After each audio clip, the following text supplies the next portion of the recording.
ആശ്വാസം നേടാം. ഹൃത്തിനുള്ളിൽ ജീവൻ നൽകും വചനം, തിരുവചനം. യേശുവിൽ ഏറ്റവും പ്രിയപ്പെട്ട എൻ്റെ സഹോദരി സഹോദരന്മാരെ, ഇന്ന് നമ്മൾ ചിന്തിക്കുന്ന ദൈവവചന ഭാഗം നിങ്ങൾ നോക്കി നിൽക്കുന്നത് എന്ത്? അപ്പോസ്തല പ്രവർത്തനം 1-ാം അധ്യായത്തിൻ്റെ 11-ാമത്തെ വചനമാണ് ഇത്. യേശുവിൻ്റെ കുരിശുമരണത്തിനും ഉത്ഥാനത്തിനും ശേഷം യേശു സ്വർഗാരോഹണം ചെയ്യുന്ന മനോഹരമായ രംഗമാണ് ഇവിടെ നമ്മൾ കാണുന്നത്. തൻ്റെ പ്രിയപ്പെട്ട ശിഷ്യരെല്ലാം വിളിച്ചുകൂട്ടി ഒലിവ് മലയിൽ നിന്നും ഈശോ യാത്രയപ്പ് നടത്തുകയാണ്. അവരോട് വിടവാങ്ങുകയാണ്. സ്വർഗത്തിലേക്ക് പോകാനുള്ള സമയമായപ്പോൾ ശിഷ്യന്മാർക്കൊക്കെ ഒത്തിരി സങ്കടമൊക്കെ ഉണ്ട്. എങ്കിലും അവർ ആ രംഗം വളരെ ആകാംക്ഷയോടുകൂടി തന്നെ നോക്കി നിൽക്കുന്നു. യേശു സ്വർഗത്തിലേക്ക് എടുക്കപ്പെടുന്നു. ഒരു മേഘം അവിടെ വരുന്നു. അങ്ങനെ ശിഷ്യന്മാർ മുകളിലേക്ക് നോക്കി നിൽക്കുമ്പോൾ ഒരു ദൈവദൂതൻ കടന്നു വന്ന് ശിഷ്യരോട് ചോദിക്കുന്ന ചോദ്യമാണിത്: നിങ്ങൾ എന്താണ് നോക്കിക്കൊണ്ട് നിൽക്കുന്നത്? യേശുവിൽ ഏറ്റവും പ്രിയപ്പെട്ട സഹോദരങ്ങളെ, ദൈവത്തിൻ്റെ മക്കൾ എന്നുള്ള നിലയിൽ നമ്മൾ 4 കാര്യങ്ങൾക്ക് വേണ്ടി നോക്കണം, ഉന്നതത്തിലേക്ക് നോക്കേണ്ടവരാണ് എന്ന് ദൈവത്തിൻ്റെ വചനം നമ്മളെ ഓർമ്മിപ്പിക്കുകയാണ്. ഒന്നാമതായിട്ട്, യേശു ക്രിസ്തുവിൻ്റെ മടങ്ങി വരവിന് വേണ്ടി നമ്മൾ നോക്കിക്കൊണ്ടിരിക്കണം. ദൈവത്തിൻ്റെ വചനം ഹെബ്രായ ലേഖനം 11-ാം അധ്യായത്തിൽ വ്യക്തമായിട്ട് ഈ കാര്യത്തെക്കുറിച്ച് സൂചന തരുന്നുണ്ട്. നമ്മൾ പ്രത്യാശയുള്ളവരായിരിക്കണം എന്ന് കാണിക്കാനാണ് വിശ്വാസ വീരന്മാരുടെ ഒരു നീണ്ട പട്ടിക തന്നെ ഹെബ്രായ ലേഖനത്തിൽ ദൈവത്തിൻ്റെ വചനം ഓർമ്മിപ്പിക്കുന്നത്. അപ്പോസ്തല പ്രവർത്തനം 1-ാം അധ്യായത്തിൻ്റെ 11-ാമത്തെ വാക്യത്തിൽ നിങ്ങളിൽ നിന്ന് ഉന്നതങ്ങളിലേക്ക് സംവഹിക്കപ്പെട്ട യേശു ഉന്നതത്തിലേക്ക് പോയതുപോലെ തന്നെ മടങ്ങി വരും. യേശുവിൻ്റെ മടങ്ങി വരവ് ഏതെങ്കിലും സ്ത്രീയുടെ ഉദരത്തിൽ ഒരു ശിശുവായിട്ടായിരിക്കുകയല്ല. പകരം യേശു സ്വർഗത്തിലേക്ക് പോയ അതേ രൂപത്തിൽ തന്നെ വീണ്ടും യേശു താഴേക്ക് ഇറങ്ങി വരുമെന്ന് ദൈവത്തിൻ്റെ വചനം മാറ്റമില്ലാതെ നമ്മളെ പഠിപ്പിക്കുന്നു. വീണ്ടും ഹെബ്രായ ലേഖനം 9-ാം അധ്യായത്തിൻ്റെ 28-ാമത്തെ വചനത്തിൽ പറയുന്നു: അവൻ വീണ്ടും വരും, പാപപരിഹാരാർത്ഥമല്ല, തന്നെ ആകാംക്ഷാപൂർവം കാത്തിരിക്കുന്നവരുടെ രക്ഷയ്ക്ക് വേണ്ടി. മത്തായി സുവിശേഷം 24-ാം അധ്യായത്തിൻ്റെ 27-ാമത്തെ വചനം പറയുന്നു: കിഴക്ക് നിന്ന് പടിഞ്ഞാറോട്ട് പായുന്ന മിന്നൽ പിണർ പോലെയായിരിക്കും മനുഷ്യപുത്രൻ്റെ ആഗമനം. മത്തായി സുവിശേഷം 25-ാം അധ്യായത്തിൻ്റെ 13-ാമത്തെ വാക്യം പറയുന്നു: ജാഗരൂകരായിരിക്കുവിൻ, ആ മണിക്കൂറോ ആ സമയമോ നിങ്ങൾക്ക് അറിഞ്ഞുകൂടാ. വീണ്ടും വെളിപാട് പുസ്തകം 22-ാം അധ്യായത്തിൻ്റെ 20-ാമത്തെ വാക്യം പറയുന്നു: ഇതാ ഞാൻ വേഗം വരുന്നു, ആമേൻ കർത്താവേ, വേഗം വന്നാലും. യേശുവിൽ ഏറ്റവും പ്രിയപ്പെട്ട ദൈവമക്കളെ, 5-6 വചനഭാഗങ്ങൾ ഞാൻ ഉദ്ധരിച്ചത്, ഈ ഭാഗത്തെല്ലാം യേശു ക്രിസ്തുവിൻ്റെ മടങ്ങി വരവ് ദൈവത്തിൻ്റെ വചനം വ്യക്തമായിട്ട് തന്നെ നമ്മളെ പഠിപ്പിക്കുകയാണ്. ലോകം ഇനി കാണാൻ പോകുന്ന അത്ഭുതകരമായ സംഭവം ഏതാണെന്ന് ചോദിച്ചാൽ അത് യേശു ക്രിസ്തുവിൻ്റെ 2ാമത്തെ വരവാണ്. യേശുവിൻ്റെ ജനനം അധികമാരും അറിയാതെ പോയി. യേശുവിൻ്റെ മരണവും അധികമാരും അറിയാതെ പോയി. യേശുവിൻ്റെ ഉയർപ്പാണെങ്കിൽ ഉയർത്തെഴുന്നേൽക്കുന്നത് ആരും കണ്ടില്ല. ഉയർത്തെഴുന്നേറ്റ് യേശുവിനെ കുറച്ച് പേര് കണ്ടു. എന്നാൽ യേശുവിൻ്റെ സ്വർഗാരോഹണമോ 12 പേര് കണ്ടു, അല്ലെങ്കിൽ 11 പേര് കണ്ടു. യേശുവിൻ്റെ മടങ്ങി വരവിനെക്കുറിച്ച് പറയുന്നു: സകല ജനപദങ്ങളും നോക്കി നിൽക്കെ യേശു ക്രിസ്തു വാനമേഘങ്ങളിൽ ദൈവദൂതന്മാരുടെ അകമ്പടിയോടുകൂടി രാജാവായിട്ട് കടന്നു വരും. അപമാനിക്കപ്പെട്ടവനായിട്ടല്ല, തുപ്പലേറ്റവനായിട്ടല്ല, നിന്നയേറ്റവനായിട്ടല്ല, മഹത്വത്തിൻ്റെ കിരീടമണിഞ്ഞവനായി രാജാതിരാജനായി യേശു ക്രിസ്തു വീണ്ടും വരും. അതിനുവേണ്ടി നമ്മൾ നോക്കിക്കൊണ്ട് നിൽക്കണം. അതിനുവേണ്ടി നമ്മൾ പ്രത്യാശയുള്ളവരായിരിക്കണം. അതിനുവേണ്ടി നമ്മൾ ഒരുങ്ങിയിരിക്കണമെന്ന് ദൈവത്തിൻ്റെ വചനം നമ്മളെ വ്യക്തമായിട്ട് ഓർമ്മിപ്പിക്കുകയാണ്. ഞാൻ നിങ്ങളോടൊരു ചോദ്യം ചോദിക്കട്ടെ: ഇന്ന് രാത്രിയിൽ യേശു ക്രിസ്തു വന്നാൽ നിങ്ങൾ എത്ര പേർ സന്തോഷിക്കും? ഇന്ന് രാത്രി യേശു ക്രിസ്തു വീണ്ടും വരികയാണെങ്കിൽ അതിനുവേണ്ടി നിങ്ങൾ ഒരുക്കമുള്ളവരാണ്? അതോ നിങ്ങൾ രാത്രിയിൽ കുമ്പസാരിക്കാൻ പോകണമെന്നും പറഞ്ഞ് വീട്ടിൽ കിടന്ന് ബഹളം വയ്ക്കുമോ? അയ്യോ അച്ഛൻ എവിടെ, അയ്യോ കുമ്പസാരിക്കാൻ പോകണമേ, അങ്ങനെ ബഹളം വയ്ക്കുമോ? അതോ കർത്താവ് വാനമേഘങ്ങളിൽ വരുന്ന ശബ്ദം കേട്ടാൽ നിങ്ങൾ സന്തോഷിച്ച് സ്തോത്രഗാനം പാടുമോ? ദൈവത്തിൻ്റെ വചനം പറയുന്നു, അവൻ വീണ്ടും വരും. ഹെബ്രായർ 9:28 പറയുന്നു. പാപപരിഹാരാർത്ഥമല്ല, അതായത് കുരിശിൽ മരിക്കാനല്ല, തന്നെ ആകാംക്ഷാപൂർവം കാത്തിരിക്കുന്നവരുടെ രക്ഷയ്ക്ക് വേണ്ടി. വീണ്ടും ദൈവത്തിൻ്റെ മകൻ അല്ലെങ്കിൽ ദൈവത്തിൻ്റെ മകൾ നോക്കിയിരിക്കേണ്ട രണ്ടാമത്തെ കാര്യം നമ്മുടെ രൂപാന്തരീകരണമാണ്. 1 തെസ്സലോനിയർ 4-ാമത്തെ വാക്യം പറയുന്നു, യേശു മരിക്കുകയും വീണ്ടും ഉയർക്കുകയും ചെയ്തതുപോലെ ക്രിസ്തുവിൽ മരണമടഞ്ഞവരെയും ദൈവം അവനോടുകൂടെ ഉയർപ്പിക്കും. ഈശോയിൽ പ്രിയപ്പെട്ട സഹോദരി സഹോദരന്മാരെ, നമ്മുടെ ഈ ശരീരം മണ്ണോട് മണ്ണടിഞ്ഞു പോകാനുള്ളതല്ല. ഇതാണ് നമ്മൾ മനസ്സിലാക്കേണ്ട ഒരു കാര്യം. സാധാരണ നമ്മൾ കേട്ടിരിക്കുന്നത് എന്താണെന്നറിയാമോ? നമ്മൾ മണ്ണാകും, നമ്മുടെ ആത്മാവ് സ്വർഗത്തിലേക്ക് പോകും. പകുതി ശരി, പകുതി തെറ്റ്. നമ്മൾ മണ്ണോട് മണ്ണടിഞ്ഞു പോയാലും ദൈവത്തിൻ്റെ വചനം പറയാണ്, ഈ ശരീരം ദൈവത്തിൻ്റെ ആലയമായതിനാൽ, ഈ ശരീരത്തെ ദൈവം വീണ്ടെടുത്തതിനാൽ, ഈ ശരീരം പരിശുദ്ധാത്മാവിൻ്റെ വാസസ്ഥലമായതിനാൽ, ഇത് ദൈവത്തിൻ്റെ പള്ളി ആയതിനാൽ, ഇത് ദൈവത്തിൻ്റെ സക്രാരി ആയതിനാൽ, ഇത് ദൈവം വസിക്കുന്ന കാസ ആയതിനാൽ ഇത് മണ്ണോട് മണ്ണടിഞ്ഞു പോകാൻ ദൈവം സമ്മതിക്കത്തില്ല എന്ന് വചനം പറയുന്നു. പകരം യേശുവിൻ്റെ രണ്ടാമത്തെ മടങ്ങി വരവിൽ സംഭവിക്കാൻ പോകുന്ന വളരെ പ്രധാനപ്പെട്ട ഒരു കാര്യം എൻ്റെയും നിങ്ങളുടെ ശരീരങ്ങളുടെ ഉയർപ്പാണ്. വെളിപാട് പുസ്തകം പറയുന്നുണ്ട്, സമുദ്രം തന്നിൽ വീണുപോയ മൃതരെ വിട്ടുകൊടുത്തു.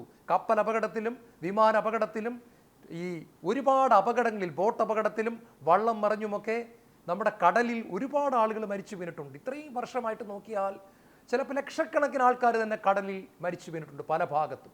ദൈവത്തിൻ്റെ വചനം പറയാണ്, സമുദ്രം അവരെ എല്ലാം വിട്ടുകൊടുത്തു. ഒരുപക്ഷെ അതിൽ പല ശവശരീരങ്ങളെയും വലിയ മത്സ്യങ്ങൾ ഭക്ഷിച്ചു കാണും. എങ്കിലും വചനം പറയാണ്, സമുദ്രം തന്നിലുണ്ടായിരുന്ന സകലരെയും വിട്ടുകൊടുത്തു, ഭൂമി തന്നിലുണ്ടായിരുന്ന സകലരെയും വിട്ടുകൊടുക്കുന്നു. ഇതാണ് അത്ഭുതം. മണ്ണിൽ നിന്നും മനുഷ്യനെ ഒരിക്കൽ കൂടി ദൈവം ഉയർപ്പിക്കും.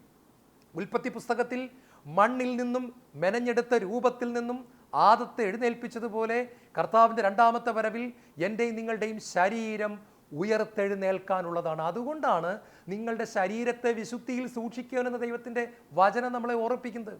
നിങ്ങളുടെ ശരീരം വേശ്യയുടെ ആലയമാക്കരുത്, നിങ്ങളുടെ ശരീരത്തെ നിങ്ങൾ സൂക്ഷിക്കണമെന്നൊക്കെ ദൈവം ആവർത്തിച്ച് പറയാൻ കാരണം ഇത് ഉയർപ്പിക്കപ്പെടാനുള്ള ശരീരമാണ്, ഇത് മഹത്വവൽക്കരിക്കപ്പെടാനുള്ള ശരീരമാണ്. 1 തെസ്സലോനിയർ 4-ാമത്തെ 16 വാക്യങ്ങൾ വായിക്കുമ്പോൾ കാണാം, അധികാരപൂർണമായ ആജ്ഞാവചനം കേൾക്കുകയും പ്രധാന ദൂതന്റെ ശബ്ദമുയരുകയും ദൈവത്തിൻ്റെ കാഹളധ്വനി മുഴങ്ങുകയും ചെയ്യുമ്പോൾ കർത്താവ് വാനമേഘങ്ങളിൽ ഇറങ്ങി വരും. അപ്പോൾ ക്രിസ്തുവിൽ മരണമടഞ്ഞവർ ആദ്യം ഉയർത്തെഴുന്നേൽക്കും. നമ്മിൽ ജീവനോടെ അവശേഷിക്കുന്നവർ യേശുവിനെ എതിരേൽക്കാനായി വാനമേഘങ്ങളിൽ സംവഹിക്കപ്പെടും. അങ്ങനെ നാം എപ്പോഴും കർത്താവിനോടുകൂടി ആയിരിക്കുകയും ചെയ്യും. അതിനാൽ ഈ വാക്കുകളിൽ നിങ്ങൾ പരസ്പരം ആശ്വസിപ്പിക്കുവിൻ. പരിശുദ്ധാത്മാവ് മനോഹരമായിട്ട് നമ്മളെ ഓർമ്മിപ്പിക്കാൻ ശ്രദ്ധിച്ച് കേൾക്കണം. 2 കാര്യം സംഭവിക്കാനിടയുണ്ട്. ഒന്ന്, ഇപ്പോൾ യേശു വരികയാണെങ്കിൽ പാപങ്ങൾ മോചിക്കപ്പെട്ട ഞാനും നിങ്ങളും മരിക്കത്തില്ല, നമുക്ക് മരണമില്ല. പകരം നമ്മുടെ ശരീരം കണ്ണിമയ്ക്കുന്ന വേഗത്തിൽ പ്രകാശമുള്ള ശരീരം പോലെയാകും. രൂപാന്തര മലയിൽ യേശുവിൻ്റെ ശരീരം പ്രകാശമുള്ളതായതുപോലെ എൻ്റെയും നിങ്ങളുടെ ശരീരം കണ്ണിമയ്ക്കുന്ന വേഗത്തിൽ രൂപാന്തരം പ്രാപിക്കുകയും ഈ അകത്തുള്ള കുടലും ചപ്പുചവറും അങ്ങനത്തെ കുറേ സാധനമൊന്നും നമുക്ക് വേണ്ട. കാര്യം ഇനി ദഹിപ്പിക്കാനൊന്നുമില്ല. പകരം ഇതൊരു മഹത്വപൂർണ്ണമുള്ള ശരീരം, നമുക്ക് സ്വർഗത്തിൽ ജീവിക്കാൻ എന്തൊക്കെ വേണോ അത് മാത്രമുള്ള മഹത്വമുള്ള ഒരു ശരീരമായിട്ട് കണ്ണിമയ്ക്കുന്ന വേഗത്തിൽ മാറുകയും നമ്മൾ മരിക്കത്തില്ല എന്നാണ് പറയുന്നത്. ഞാൻ എപ്പോഴും പ്രാർത്ഥിക്കാറുണ്ട്, കർത്താവേ, ഞാൻ ജീവിച്ചിരിക്കുന്ന സമയത്ത് തന്നെ അങ്ങ് വേഗം വരണമേ. അങ്ങനെയാണ് മരിക്കേണ്ട കാര്യമില്ല. കാരണം നമ്മൾ നിന്ന നിപ്പിൽ തന്നെ പൊങ്ങിപ്പോകും. നമ്മിൽ ജീവനോടെ ഇരിക്കുന്നവർ കർത്താവിനെ എതിരേൽക്കാൻ വാനമേഘങ്ങളിൽ സംവഹിക്കപ്പെടും.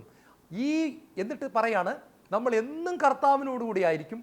ഈ വാക്കുകളാൽ നിങ്ങൾ പരസ്പരം ആശ്വസിപ്പിക്കുവിൻ. കാണുക, മരണമില്ല. ഇപ്പം കർത്താവ് വന്നാൽ യേശുവിൻ്റെ മക്കൾക്ക് മരണമില്ല എന്ന് തന്നെ പറഞ്ഞു. യേശുവിൻ്റെ എല്ലാ മക്കൾക്കും അല്ല, പാപം ഏറ്റുപറഞ്ഞ് അവൻ്റെ രക്തത്താൽ കഴുകപ്പെട്ടവർക്ക് മരണമില്ല. ഇനി മരിച്ചുപോയവരുടെ കാര്യം കൂടെ പറയുന്നുണ്ട്. അവരാദ്യം ഉയർത്തെഴുന്നേൽക്കും. യേശുവിൻ്റെ വരവിൽ കാണാൻ പോകുന്ന വലിയൊരു കാര്യം എന്തെന്നറിയോ? നമ്മുടെ വല്യപ്പച്ചനും വല്യമ്മച്ചിയും എല്ലാം നല്ല വെള്ള വസ്ത്രം ധരിച്ച് കണ്ണിമയ്ക്കുന്ന വേഗത്തിൽ കല്ലറകൾ പിളർക്കപ്പെട്ട് യേശുവിനെ എതിരേൽക്കാൻ ആകാശത്തേക്ക് ഉയർന്നു പോകുന്ന കാഴ്ച, അവരുടെ ശരീരങ്ങൾ ഉയർത്തെഴുന്നേൽക്കുന്ന മഹാസംഭവമാണ് ഉണ്ടാകാൻ പോകുന്നത്. പ്രിയപ്പെട്ടവരെ, ഈ ശരീരം കുരങ്ങിൽ നിന്നുണ്ടായതല്ല കേട്ടോ. ഇത് കുരങ്ങിൽ നിന്നുണ്ടായതാണ് ദൈവത്തിന് വേണ്ട. പക്ഷേ ഇത് ദൈവം ഉണ്ടാക്കിയതാണെങ്കിൽ ദൈവം നമ്മളെ മെനഞ്ഞതാണെങ്കിൽ ദൈവം ഈ ശരീരത്തെ മണ്ണിന് വിട്ടുകൊടുക്കാനും തയ്യാറല്ല. ദൈവത്തിന് ഈ ശരീരത്തെ ആവശ്യമുണ്ട്. അതുകൊണ്ട് ദൈവം അതിനെ ഉയർപ്പിക്കുമെന്ന് ദൈവത്തിൻ്റെ വചനം നമ്മളെ വ്യക്തമായിട്ട് പറയുന്നു. നമ്മുടെ രൂപാന്തരീകരണമാണ് നമ്മൾ നോക്കിക്കൊണ്ടിരിക്കേണ്ട മറ്റൊരു കാര്യം. ഹല്ലേലൂയ. നമ്മുടെ ശരീരം കൊണ്ട് പാപം ചെയ്യരുതെന്ന് പറയുമ്പോൾ ചില ആളുകൾ ബുദ്ധിയുള്ളവരാണ് കേട്ടോ, അവരെന്നോട് ചോദിച്ചിട്ടുണ്ട്, ഡോക്ടർ ജോണെ ഈ ശരീരം മണ്ണിലോട്ടാണല്ലോ പോകുന്നത്, അപ്പം ശരീരം കൊണ്ട് പാപം ചെയ്താൽ എന്താ കുഴപ്പം, അത് മണ്ണിലോട്ട് പോകാനുള്ളതല്ലയോ, അപ്പം നമ്മുടെ ആത്മാവാണല്ലോ സ്വർഗത്തോട്ട് പോകുന്നത്, അപ്പം ശരീരം കൊണ്ട് പാപം ചെയ്യുന്നതിന് ദൈവം എന്തിനാ ഇത്ര ബഹളം വയ്ക്കുന്നത്, എന്തെങ്കിലുമൊക്കെ ചെയ്തോട്ടെന്നേ, ആത്മാവല്ലേ സ്വർഗത്ത് പോകുന്നത്. തെറ്റിപ്പോയി, ആത്മാവ് മാത്രമല്ല സ്വർഗത്ത് പോകുന്നത്, യേശുവിൻ്റെ രണ്ടാമത്തെ വരവിൽ ശരീരവും കൂടെ എടുക്കപ്പെടും. ഇതാണ് ഇനി സംഭവിക്കാൻ പോകുന്ന വലിയൊരു കാര്യം. ശരീരങ്ങളുടെ ഉയർപ്പ്, ശരീരങ്ങളുടെ വീണ്ടെടുപ്പ്.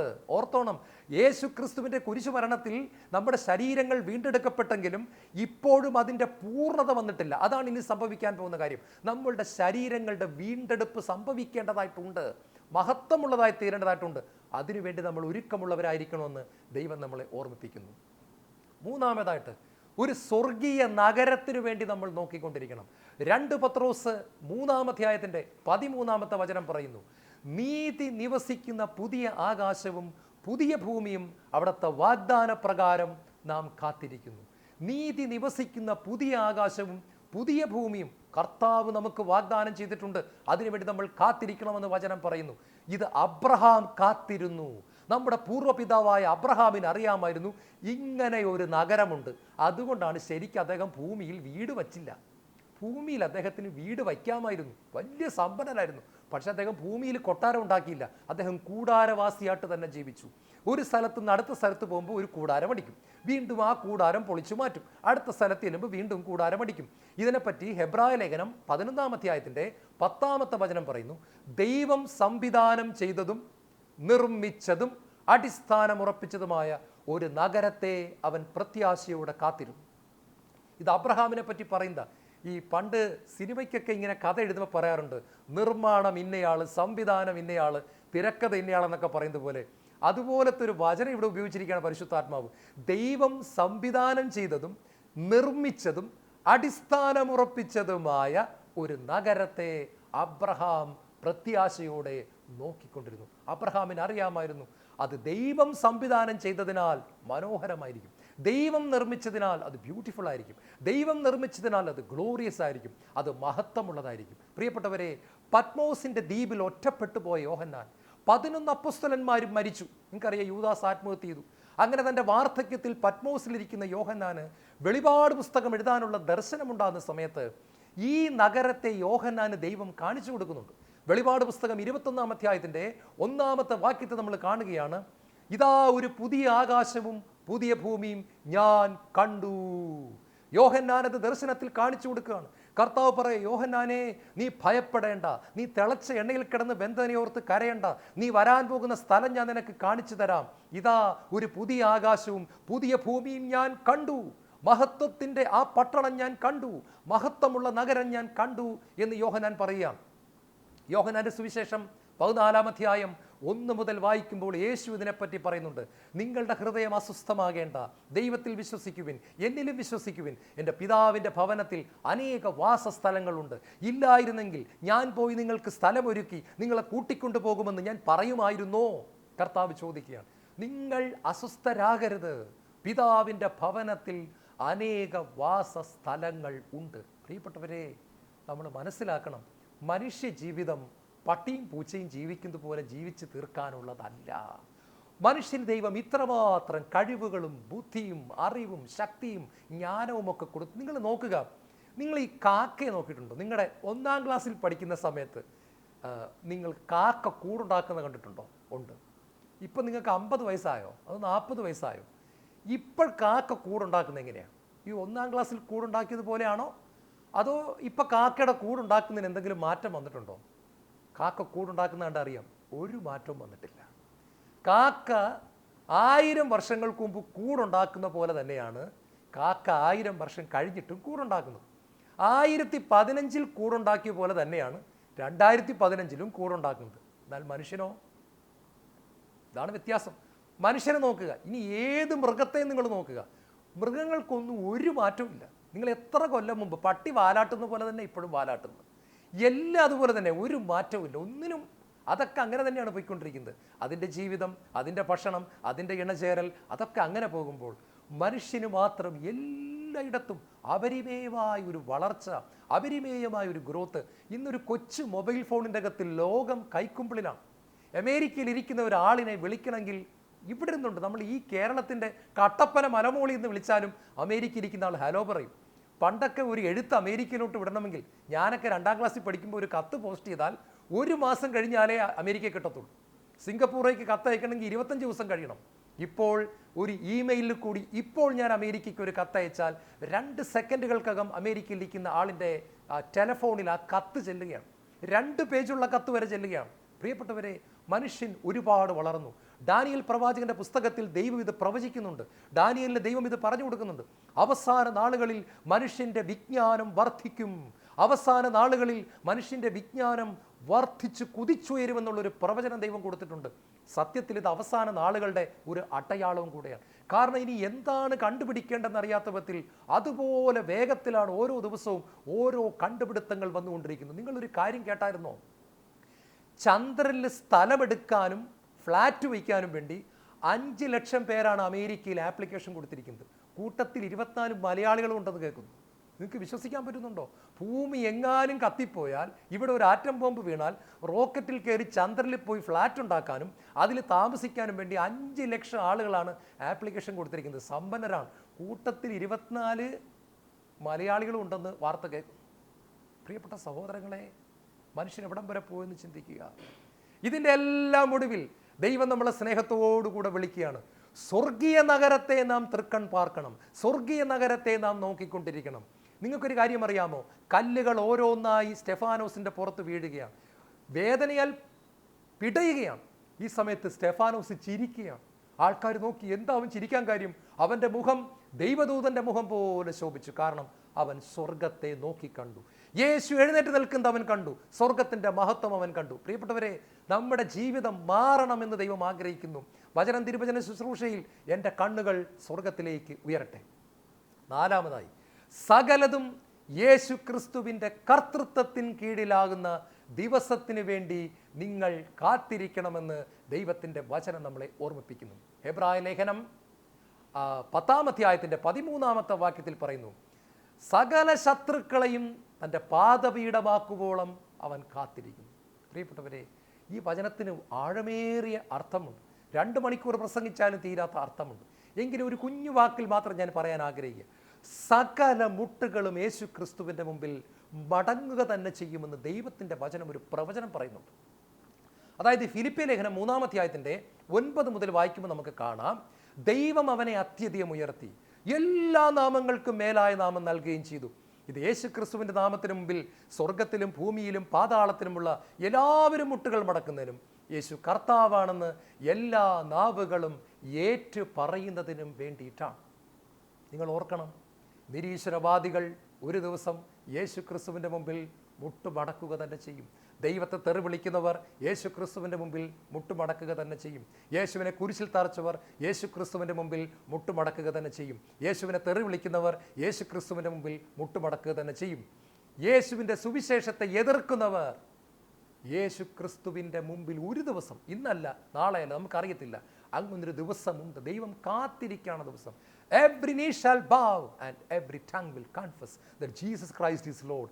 എല്ലാ നാവുകളും ഏറ്റുപറയും, എല്ലാ മുട്ടുകളും മടങ്ങും, യേശു ക്രിസ്തു കർത്താവാണെന്ന്. കാരണം ദൈവത്തിൻ്റെ പുത്രനായിരുന്നിട്ടും അപമാനിക്കപ്പെടാൻ തക്കവണ്ണം അവൻ തന്നെത്താനെ താഴ്ത്തിയതിനാൽ, 600 പട്ടാളക്കാരുടെ തുപ്പലേറ്റുവാങ്ങാൻ അവൻ അവനെ തന്നെ എളിമപ്പെടുത്തിയതിനാൽ, കുരിശ് ചുമക്കാൻ തക്കവണ്ണം അവൻ അവനെ തന്നെ എളിമപ്പെടുത്തിയതിനാൽ, കുരിശിൽ മരിക്കുവാൻ തക്കവണ്ണം അവൻ അവനെ തന്നെ ഒരുപാട് താഴ്ത്തിയതിനാൽ, അവൻ്റെ വസ്ത്രങ്ങൾ ഉരിഞ്ഞെടുത്തപ്പോൾ അവൻ അതിനെ എതിർക്കാതെ താത്തിക്കൊടുത്തതിനാൽ പിതാവായ ദൈവം അവനെ അത്യധികം ഉയർത്തി. ഇങ്ങനെ യേശുവിൻ്റെ മുൻപിൽ എല്ലാ മുട്ടുകളും മടങ്ങി അവിടുന്ന് കർത്താവ് എന്ന് പറയുന്ന ഒരു ദിവസമുണ്ടാകുമെന്നും ആ ദിവസത്തിന് വേണ്ടി നമ്മൾ പ്രത്യാശയോടെ കാത്തിരിക്കണമെന്നും ദൈവത്തിൻ്റെ വചനം നമ്മളെ വ്യക്തമായിട്ട് ഓർമ്മിപ്പിക്കുകയാണ്.